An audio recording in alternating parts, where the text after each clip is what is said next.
I stood frozen in the doorway of our family home, my heart pounding in my chest. The smell of dinner lingered in the air, but the warmth of the house, the very essence of everything we had built together, suddenly felt suffocating.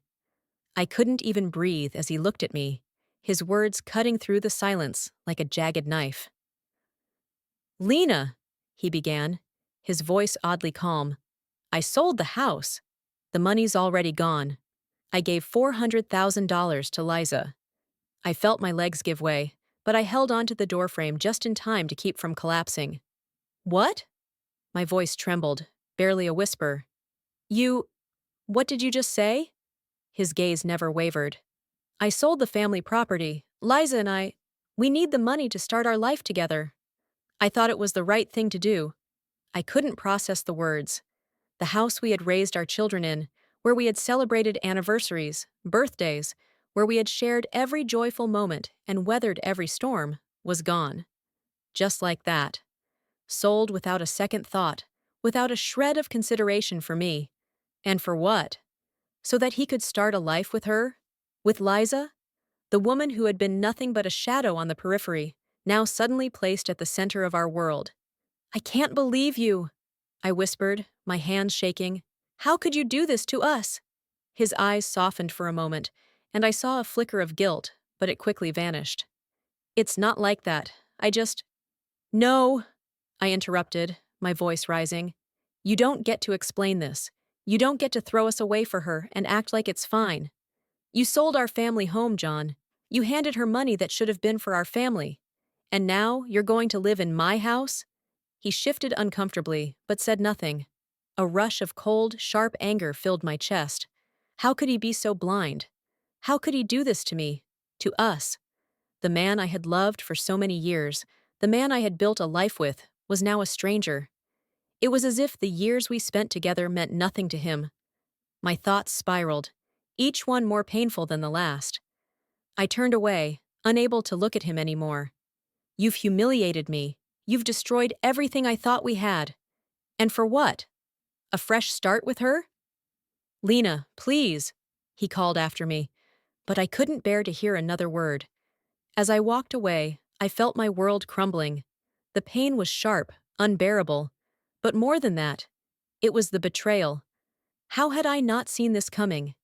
Had I been so blind, so trusting, that I failed to notice the cracks forming in the foundation of our marriage? For the first time in years, I truly felt alone. I stumbled to the living room, the house feeling alien, as if I no longer had a place in it. And then, it hit me. They were already living here. He and Liza, the woman who had taken my place, and now, with $400,000 in her hands, was settling into my life. Our life. And I had no choice but to let it happen. Or did I? So, before I get too comfortable here, take a moment to like this video and subscribe, but only if you truly enjoy what I'm sharing with you. I'm sharing my story because it's one I never imagined I'd have to tell. Let me know where you're watching from, because I need to know how far this story has reached. And believe me, this isn't the end. Not by a long shot. Looking back now, I can see all the signs I missed. The little things that never seemed important at the time. Like how John would come home late from work, his face distant and tired. Or how he'd suddenly be too busy to talk when I needed him most. I always brushed it off, thinking he was just stressed. That he was working too hard. After all, who wouldn't be, right? Life had its ups and downs, and we'd been through so much together. Why would I have suspected something like this was coming? I remember one night, about 6 months before all of this exploded, when I tried to talk to him. I was sitting at the kitchen table, stirring a pot of soup, the sound of the spoon scraping against the bowl filling the silence. I tried to make small talk, but John didn't respond. His mind was somewhere else, somewhere far from me. I asked him what was wrong, but he just muttered something about work stress and changed the subject. Looking back now, I realize that was the beginning. It wasn't the huge blowout arguments, the late-night fights. It was these quiet, subtle moments when I felt the distance growing between us. It was in the way he stopped asking about my day, the way he stopped looking at me like I was the only woman in the room. I could feel his attention slipping away, but I told myself I was just being paranoid. Relationships go through rough patches, don't they? Maybe we were just going through one. But then came the lies. Small at first, barely noticeable, until they weren't. John started coming home later than usual, claiming he was working overtime. Then it became, I'm going out with some friends, followed by more unexplained absences. Every time I asked, the excuses came easier. His phone became a fortress, his messages erased as soon as he was done with them, his calls hidden under the guise of work or important business. It didn't take long before I started wondering if I was losing him. I should have confronted him sooner, shouldn't I? But I told myself that I was just overthinking things, that it wasn't a big deal, that everything would get better on its own. I even convinced myself that maybe I was just imagining things, that I was just being a paranoid wife who didn't trust her husband. After all, wasn't that what people said when they were in my shoes? Then came the night I'll never forget. It was a Wednesday. We'd just had dinner, and I was washing the dishes when John walked into the room, holding an envelope. He was acting strange, like he was trying to hide something. I didn't think much of it at first, assuming it was just another bill or business letter. But then, out of nowhere, he handed it to me. "You'll want to see this," he said, avoiding my gaze. I opened the envelope and found the papers for the sale of our house, our family home. The same house we had promised each other we'd grow old in, the place where our children had grown up, where we'd celebrated every important milestone. It was all gone, signed away, just like that. I looked up at him, my eyes filled with confusion and anger. "What is this?" I demanded. He didn't answer at first. Instead, he shifted uncomfortably, rubbing the back of his neck. I could see the guilt in his eyes, but it wasn't enough to make him open up. Finally, he spoke. "I sold the house. We need the money. For Liza." Liza, the name that had been quietly haunting the back of my mind for months. The name I never thought would come up in such a context. His mistress, the woman who had taken my place, was now the reason for all of this. For the house, for the money, for the life we had once shared. It hit me like a punch to the stomach. How could he? How could he betray me like this? His words, though quiet, burned with finality. "I'm doing this for us." For the future, I stared at the papers, unable to process what I was hearing. Was I really standing there, holding the paperwork for the sale of the place I had called home for so many years? Was this really my life now? Was my marriage over? In that moment, everything shifted. The world around me blurred, and I couldn't understand how I had gotten here. The man I had trusted with everything, the man I had loved, had taken everything from me. And for what? For a woman who didn't know the first thing about what it meant to build a life, to sacrifice, to love unconditionally. And the worst part? I had been too blind to see it coming. I had let him drift away, thinking that it was just a rough patch. But now, the truth was clear. He was gone. And with him went the family I had worked so hard to build. I wasn't sure what to do next. I wasn't sure if I could stay in the same house with him, with her, knowing everything that had been ripped away from me. I had no choice but to stand there, helpless, as he handed over the very thing I cherished most in this world to someone else. But was this the end of my story? Or the beginning of something I wasn't prepared for? The following days were a blur. It felt like I was walking through a nightmare that I couldn't wake up from. The house, our home, didn't feel like mine anymore. It was as if someone had ripped the soul out of it, leaving only the empty shell behind. Everywhere I looked, there were memories, good and bad.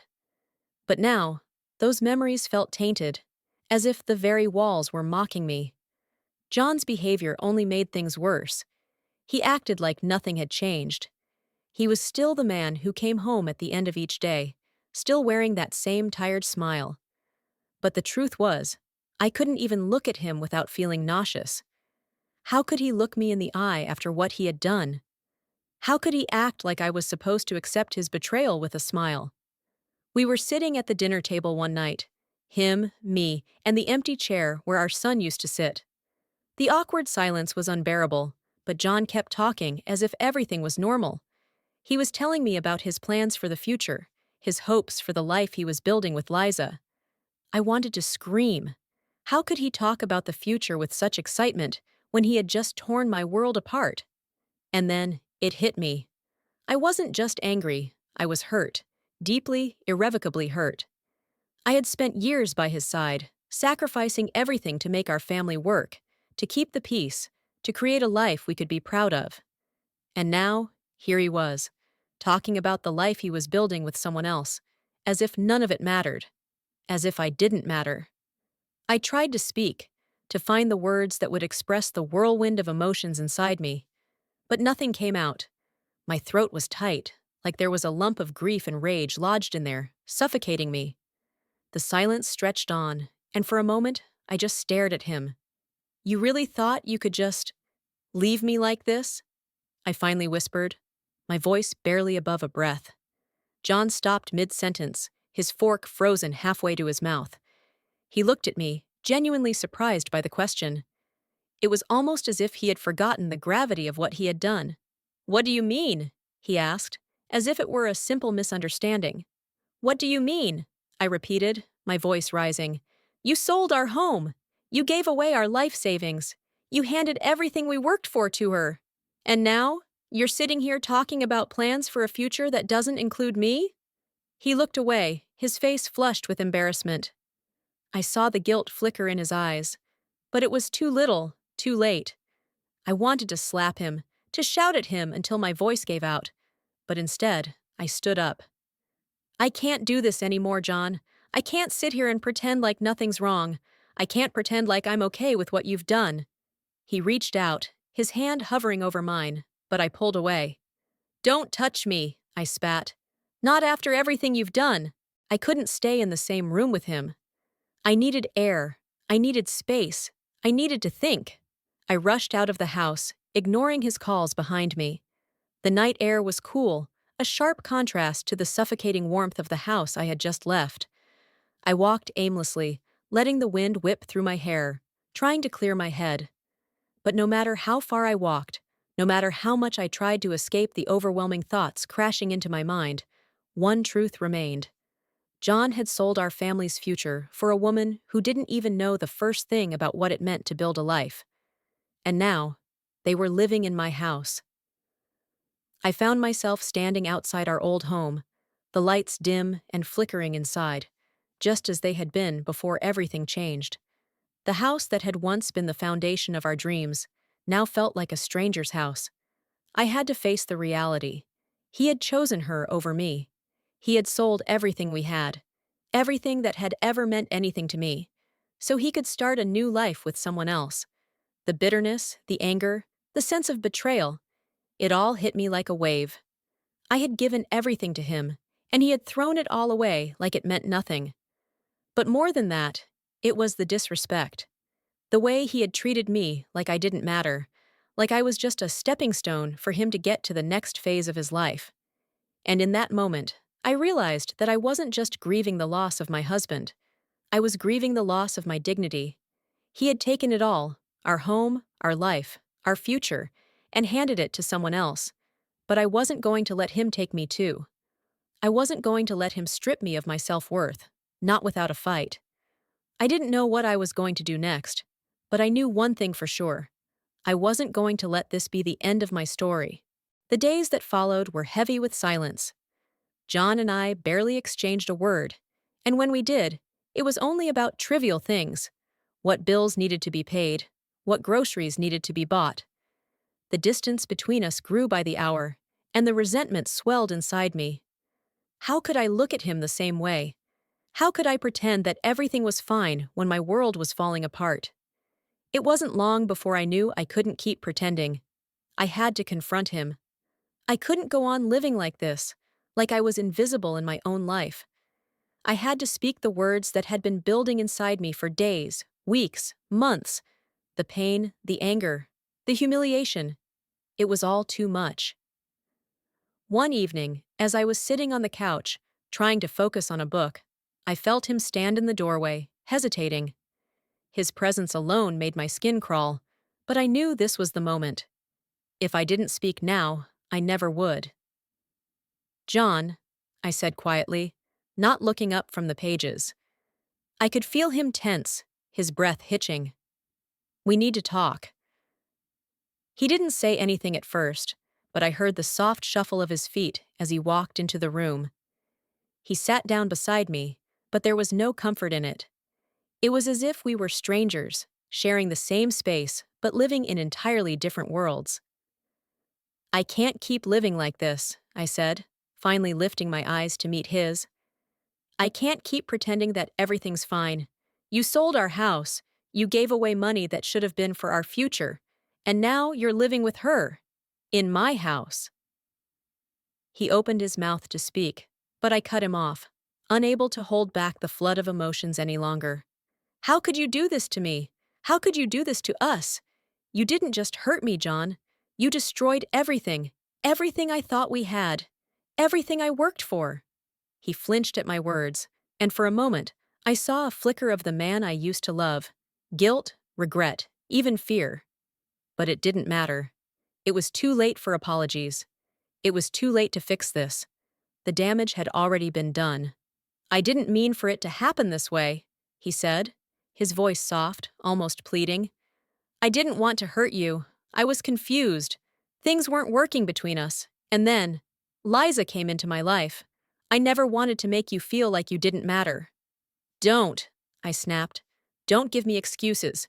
You made a choice, John. You chose her. You chose to sell our home, to betray me, to throw everything away. And now you want to tell me you didn't mean to hurt me? My voice broke, and I could feel the tears threatening to spill. You made me feel like I was nothing, like I was disposable. His face softened, but it wasn't enough. Nothing he said would be enough to erase what he had done. I'm sorry, he whispered, but his apology fell flat. I never meant to destroy our family. The words rang hollow in the air. I looked at him, really looked at him, and for the first time in years, I didn't recognize the man sitting beside me, the man who had once been my partner, my friend, the father of my children. He was gone. In his place was a man who had shattered everything, who had taken away my sense of security, my sense of self, and replaced it with nothing but empty promises. I don't know if I can forgive you, I said quietly, the weight of the truth settling heavily on my shoulders. I don't know if I want to. John looked away, unable to meet my gaze. I could feel the tears welling up in my eyes, but I refused to let them fall. I had cried enough. I had been weak enough. Not anymore. You've hurt me more than I can put into words, I continued, my voice gaining strength with every word. And now, you want me to sit here and act like everything's okay? Like we can just move past this? Well, I can't. I won't. The silence between us stretched out, unbearable, as we both sat there, the weight of our broken marriage hanging in the air. For the first time in a long time, I felt like I had some control over my life. I wasn't the victim anymore.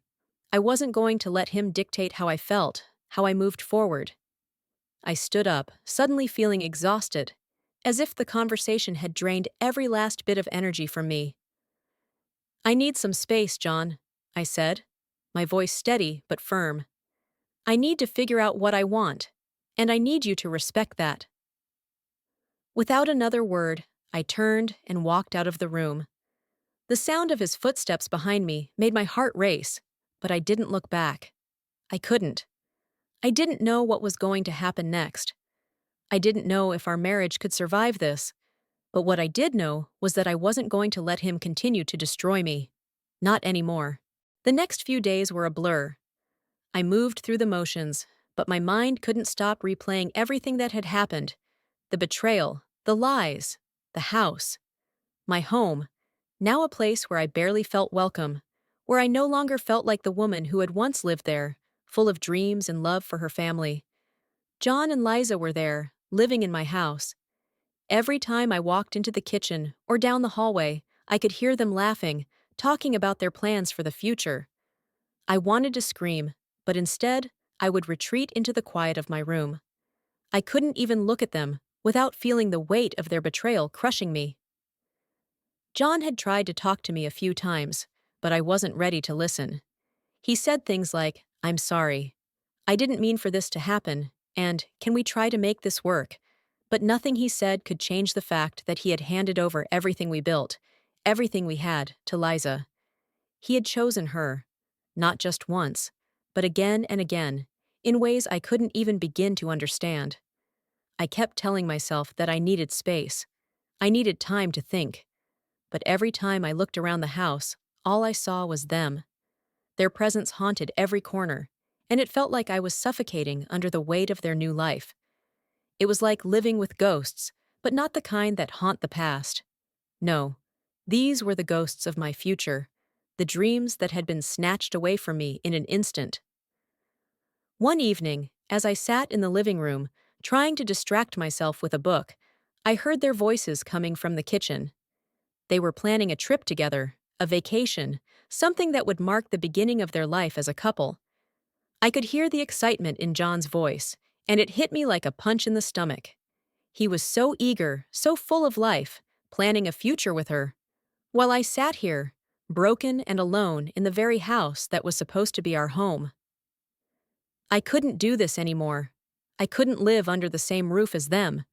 I needed to take back control, even if it meant facing the consequences of my choices. The next day, I went out and hired a lawyer. I couldn't just let him have everything. The house was mine, too. The money he'd given to Liza. Well, I would make sure he paid for that, too. The lawyer assured me that with the right steps, I could start to reclaim what was mine. But even as she spoke, I felt the weight of the reality settling in. This wasn't going to be easy. This wasn't going to be quick. And I was going to have to fight, every single step of the way. But for the first time in a long time, I felt a spark of hope. A tiny flame that flickered in the darkness. I could do this. I could stand up for myself. I didn't have to let John or Liza take everything from me. That night, I sat in the quiet of my room, looking out at the darkened sky. I had always loved the peace of the evening. It had been my time to reflect, to gather my thoughts. But tonight, I wasn't just reflecting. I was planning. I was figuring out how to rebuild my life, how to reclaim my dignity, how to move forward. I wasn't sure how long it would take, or how much pain I would have to endure. But I knew one thing for sure. I wasn't going to let them win. I wasn't going to let them turn my life into their playground, a place for them to build their new beginning, while I faded into the background. I had spent too long living in the shadows of my own life. Now it was time to step into the light. The next morning, I woke up with a new resolve. I had a plan, and I would fight for it. For myself. For the first time in weeks, I felt something that resembled strength. Something that felt like I could take on whatever came next. Liza had always been polite, even charming when I saw her at family gatherings. But now, living in my house, I started to see a different side of her. It wasn't loud or overt. No, it was much more subtle. The way she would help around the house, folding laundry and straightening things up, all while pretending like she wasn't taking over every inch of my space. At first, I tried to stay out of her way. I thought maybe, with time, I would get used to the awkwardness of living with her and John under the same roof. But it wasn't that simple. Every conversation with Liza felt like an underlying power play, small comments here and there that were meant to remind me who was in control. She was polite, yes, but it was always just a little too perfect, too rehearsed. I would catch her looking at me when she thought I wasn't paying attention, as if she was measuring me, sizing me up. She would smile, but it never reached her eyes. One afternoon, as I was sitting in the living room, she walked in with a tray of coffee, acting as if she was just being kind. But the moment she handed me the cup, I saw it. The faintest smirk that disappeared as quickly as it appeared. It was a look of someone who knew she had won, who knew she had taken everything from me without breaking a sweat. I took the coffee, trying to keep my composure. But inside, I was burning with resentment. How had I allowed this to happen? How had I allowed her to come into my home and act like it was hers? "Thanks," I said, keeping my voice steady. "You're welcome," she replied, her tone so sweet it made me sick. "I hope you're doing okay. I know things must be hard right now." "Hard," I repeated, unable to keep the bitterness out of my voice. "It's more than hard. It's humiliating." Her smile faltered for just a second, but it quickly returned. "I'm sure it feels that way, but you have to understand. John and I, we're building something. We're starting fresh. And that's what's best for everyone, don't you think?" I wanted to scream. How dare she say that? Best for everyone? What about me? What about everything I had built in this house, in this life? "I'm glad you're happy," I said, my words dripping with sarcasm. "But I'm not sure what you mean by best for everyone. I certainly don't feel like I'm benefiting from any of this." Her eyes narrowed slightly, but she quickly recovered. "I didn't mean it like that. I just think that sometimes change is good, don't you?" I wanted to lash out, to tell her exactly what I thought of her and John, but I knew better. I couldn't let her see how much she had hurt me. I couldn't give her the satisfaction of seeing me break down. So, I forced a smile, took my coffee, and stood up. "I'm going to my room," I said, walking away before she could say anything else. I could feel her eyes on me, but I didn't look back. I couldn't. The more I stayed in the same space with her, the more I realized how much control she was taking. It wasn't just about the house or the money. It was about power. She had positioned herself in a place where she could take everything from me, piece by piece, and I didn't know how to stop it. It was subtle, but it was there. She had made herself the center of my world, the one who would decide how things played out.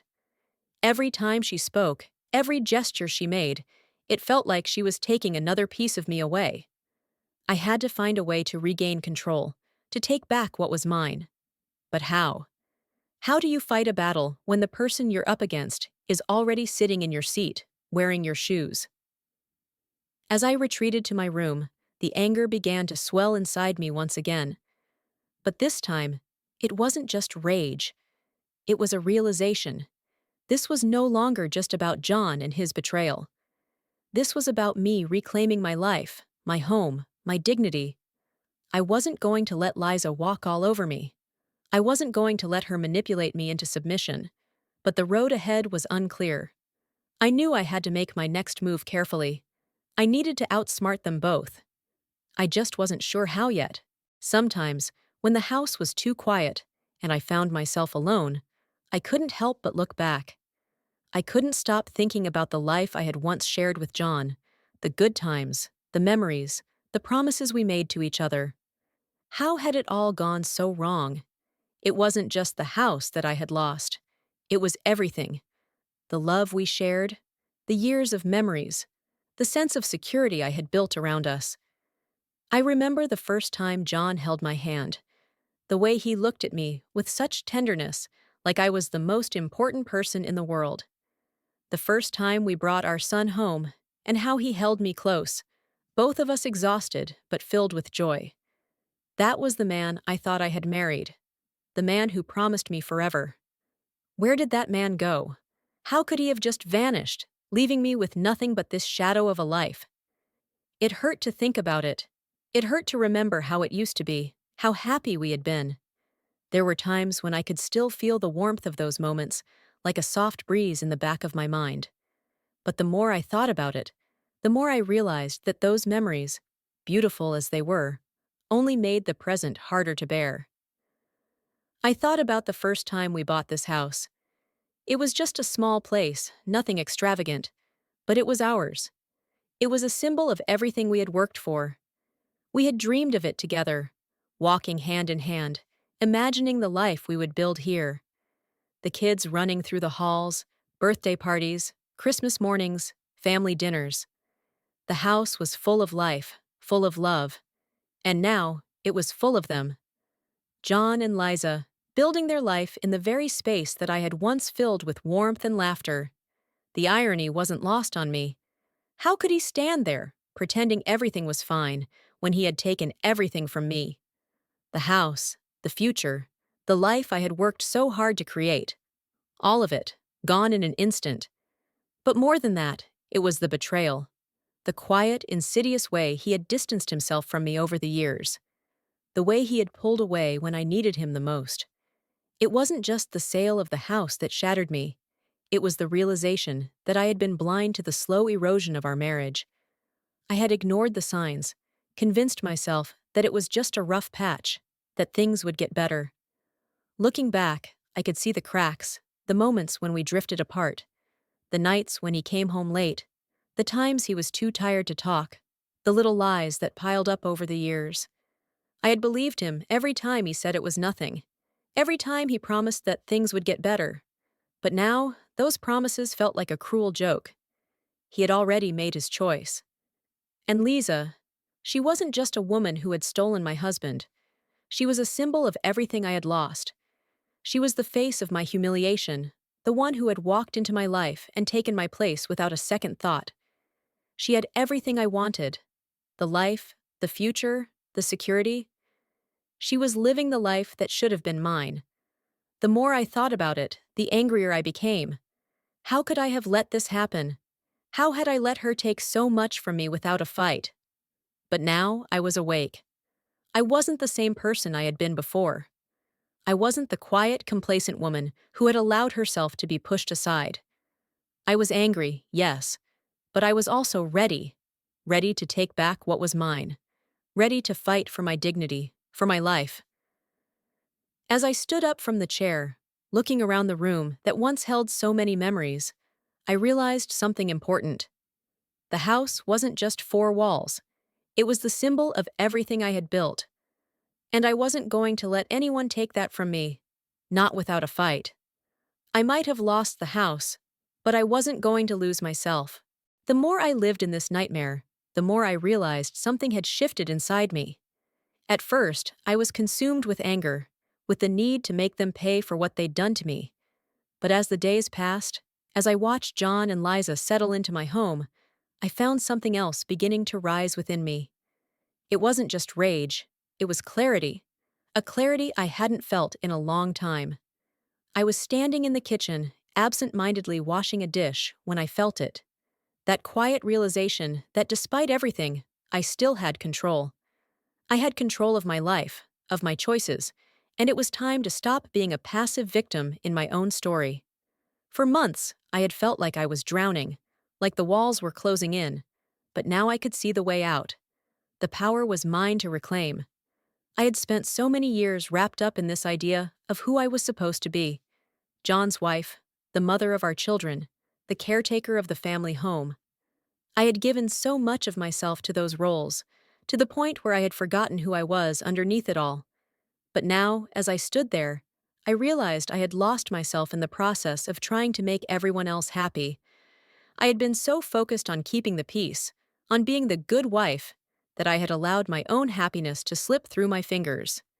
I had let John's neglect, his distance, and his betrayal define me. But no more. I wasn't just a wife who had been wronged. I was Lena, a woman with a life to live, a future to create. The woman who had built everything she had from the ground up, who had fought for the people she loved, who had poured everything into making a home. And if John couldn't see that, if he couldn't appreciate the sacrifices I had made, then maybe it was time to stop fighting for him. I didn't need his approval. I didn't need his validation. I was strong enough to stand on my own, even if it meant standing alone. And as for Liza, well, she was just another obstacle in my way. I had let her take my place in the house, but she would never take my spirit. I would never let her. I picked up the phone and dialed the number for the lawyer again. This time, I didn't hesitate. This time, I knew what I had to do. I wasn't going to sit back and let them build their life on the ruins of mine. I was going to fight for my right to move on, for my right to rebuild. "Hello, this is Lena," I said when the lawyer picked up. "I'm ready to move forward with the case. I want to take back control of what's mine." I could hear the lawyer's voice on the other end, steady and professional, but I didn't need to hear anything else. I knew what I had to do. It wasn't going to be easy. It wasn't going to be quick. But I was finally ready to take back what I had lost, piece by piece, until I stood tall again. I hung up the phone and took a deep breath. the weight in my chest lifting just a little. I wasn't going to let this break me. I wasn't going to let them take everything from me. I was going to rebuild my life, no matter how long it took, no matter how hard it got. And the first step was admitting to myself that I deserved better than this.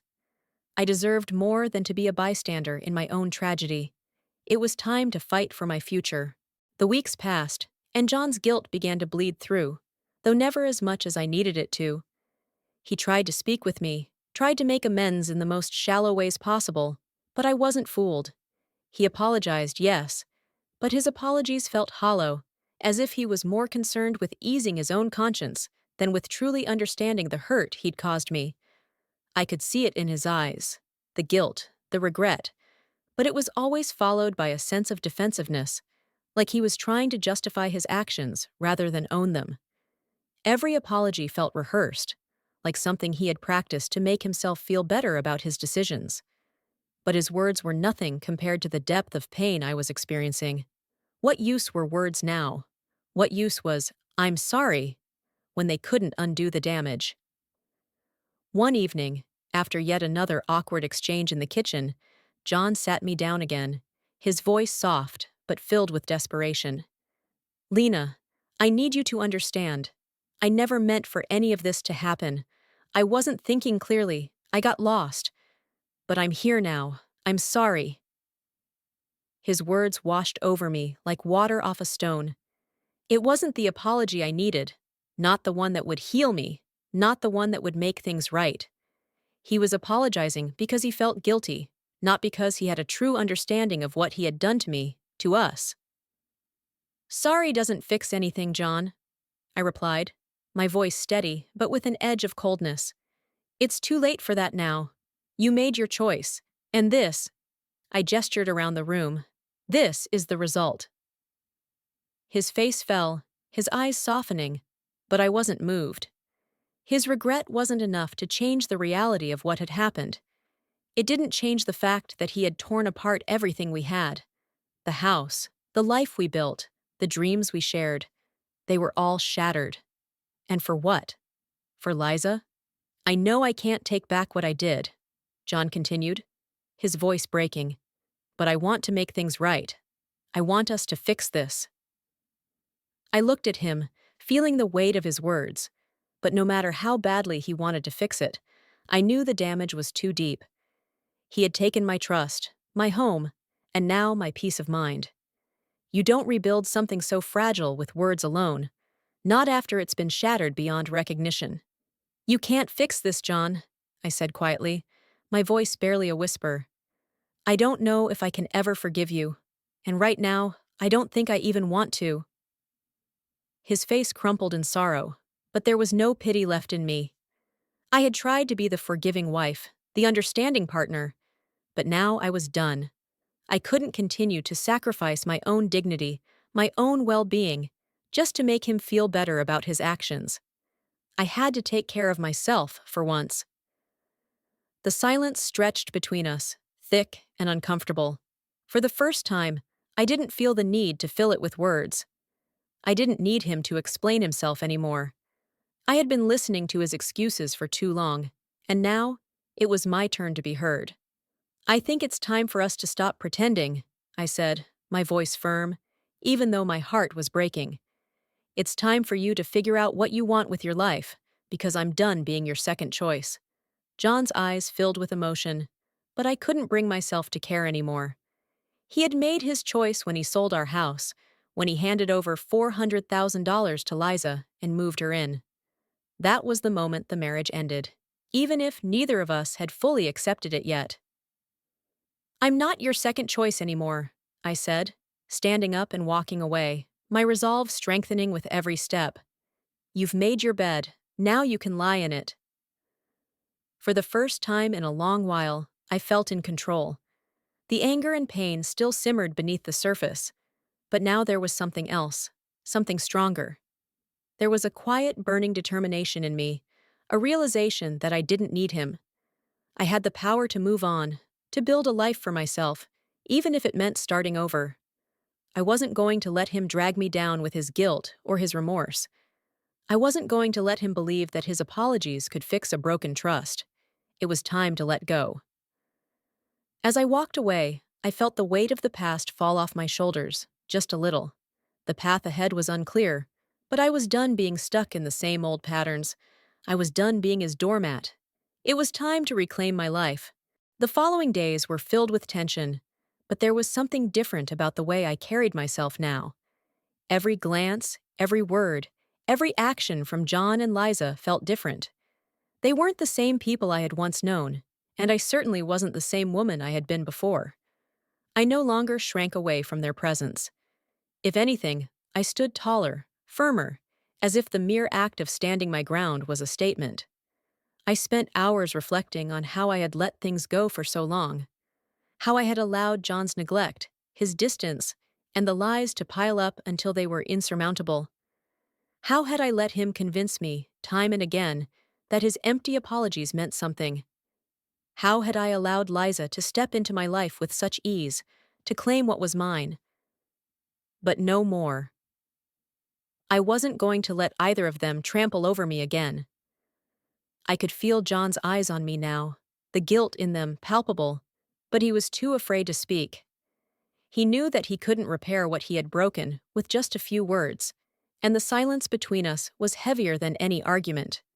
He had crossed a line, and I wasn't going to let him erase it with a smile or an "I'm sorry." Liza, on the other hand, had started to push her boundaries. At first, it was subtle. Small comments about how things were better now, how we all just needed to accept the new normal. Her words, always wrapped in sweetness, felt like daggers aimed at the heart of my dignity. One evening, she approached me as I was sitting on the porch, staring out at the horizon, trying to find some peace in the chaos. I could hear her heels click on the wooden floorboards before she said anything, announcing her presence without needing to. "Lena, can we talk?" she asked, her voice oozing false sweetness. "I just think it's time you let go of the past. John and I are trying to build something here, and I'm sure you want to be at peace too." I turned slowly to face her, my gaze steady and unflinching. "Peace?" I repeated. "You think I'll find peace by accepting you in my home? By pretending that you didn't steal everything I built?" She flinched, but only for a moment, her smile never wavering. "I'm just trying to help," she said, her tone almost patronizing. "We all need to move on. Don't you think it's time?" Her words sent a jolt of anger through me, but I swallowed it down. Anger would only give her more power. I wasn't going to give her that satisfaction. "I don't need you to help me," I said coldly. "And as for moving on, it's not your place to decide that for me. You may be in my house, but you're not going to tell me how to live my life. You're not going to tell me how to heal." Her expression faltered for the briefest of moments, but she quickly recovered. "I don't think you understand," she said, her voice tightening. "I've made my place here. I'm not going anywhere, Lena." I met her gaze without hesitation, every ounce of strength in my voice and eyes. "And neither am I. This is still my home, and no matter how much you want to erase me from it, you won't." She stepped back, a flash of irritation crossing her face, before she masked it with that perfect smile again. "Well, it's good to know you're still holding on to something," she said, her voice dripping with mock sympathy. "But remember, you're not the only one who's been hurt here." Her words stung, but I wasn't going to let her win. I wasn't going to let her turn the tables and make me feel guilty for standing up for myself. "I don't owe you anything," I said firmly. "I've been the one left to pick up the pieces of my broken life, while you've waltzed in here, thinking you can take what's mine. But I'm done being your target." She didn't reply, just turned on her heel and walked back inside.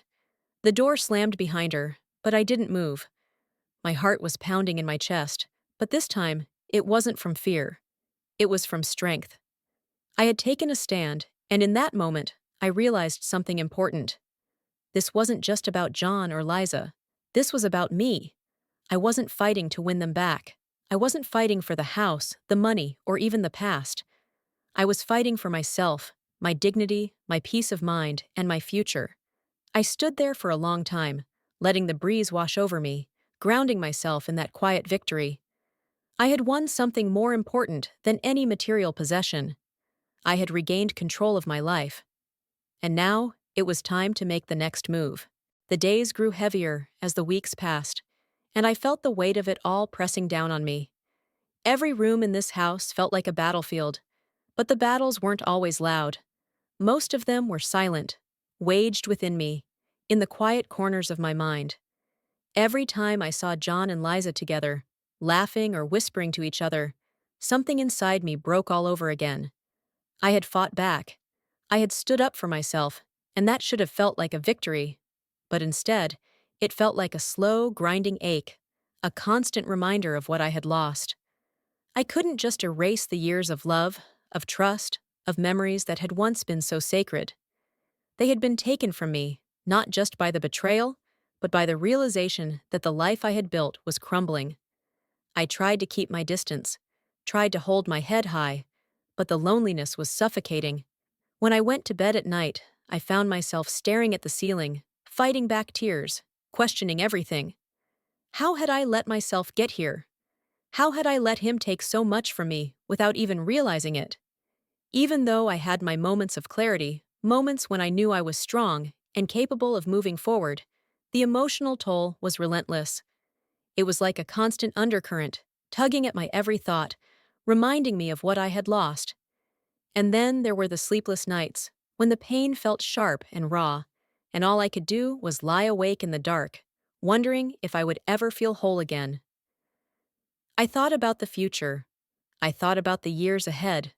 Without John, without the family I had imagined, and with the haunting presence of Liza in my life.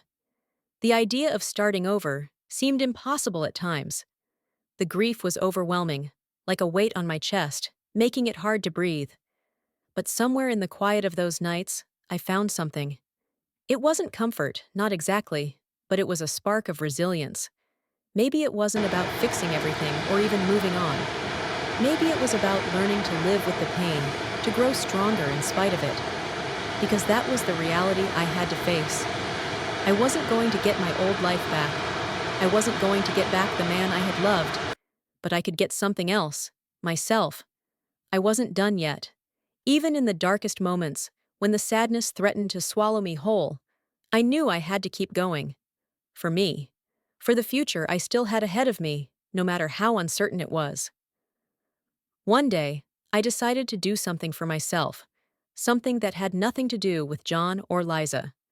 I went to the park, sat by the lake, and just watched the water ripple in the wind.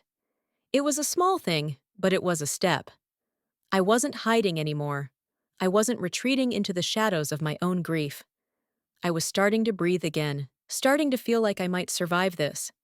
And the more I took time for myself, the more I realized something important. This wasn't just about rebuilding my life. It was about reclaiming my peace. I didn't need John to give me closure. I didn't need Liza's approval to move on. I just needed to find the strength within myself to keep walking forward, one step at a time. But it wasn't easy, not by any means. I still had my moments of weakness, still had my breakdowns, still had my nights when I felt like I couldn't go on. But I learned something. Grief doesn't have to break you. It doesn't have to define you. It can be a part of you, a chapter in your story, but it doesn't have to be the end of the story. It took time, but slowly I began to rebuild. I began to find peace in the things that used to bring me joy. I spent time with friends, rekindled old hobbies, and even started to dream again. Dreams that didn't involve John or Liza or anyone else. They were mine. And that, more than anything, was what I needed to heal. As the days turned into weeks, and the weeks into months, I began to feel the lightness again. The emotional toll had been heavy, but it was no longer the weight I carried every day. It was just a scar now, a part of me, but not all of me. I still had a long road ahead of me, but for the first time in a long time, I didn't feel afraid to walk it.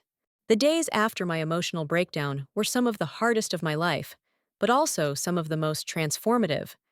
I started to understand something that had eluded me for so long. The healing process wasn't linear. It wasn't a straight line from pain to peace. There were steps forward, and then there were days where I took a step back. But that's what growth was, wasn't it? Not a smooth, uninterrupted path, but a series of struggles, moments of clarity, and the realization that no matter how many times I fell, I could always rise again. I wasn't finished. I wasn't broken. And slowly, I began to find my way back to myself. It started with small changes. I began taking better care of myself, physically and emotionally. I rediscovered hobbies I'd once loved, like painting and walking in the park, things that had always brought me peace. These were the things that helped me start to rebuild my sense of self. Outside of everything that had happened, I also began to spend more time with friends, old friends, the ones who had been there before, when life was simpler. They reminded me of who I was before all of this chaos had descended. They saw the woman I had been, the woman I could still be, and they never stopped supporting me. One day, after months of silence and distance, John called me. At first, I thought about ignoring it, but then I realized I needed to hear him out. I needed to know if he had truly changed or if he was still the same man who had abandoned me. He apologized again, but this time, there was something different in his voice. It wasn't just guilt, it was regret. Genuine regret. He admitted that he had been selfish, that he had allowed his desires to cloud his judgment, and he admitted that he had hurt me in ways he could never fix. I've been so focused on making up for my mistakes with Liza that I've forgotten what really matters, he said, his voice hoarse. I know I can't undo what I did, but I want you to know how deeply sorry I am. You deserved so much more from me. For the first time, I could hear the truth in his words. But that didn't change anything.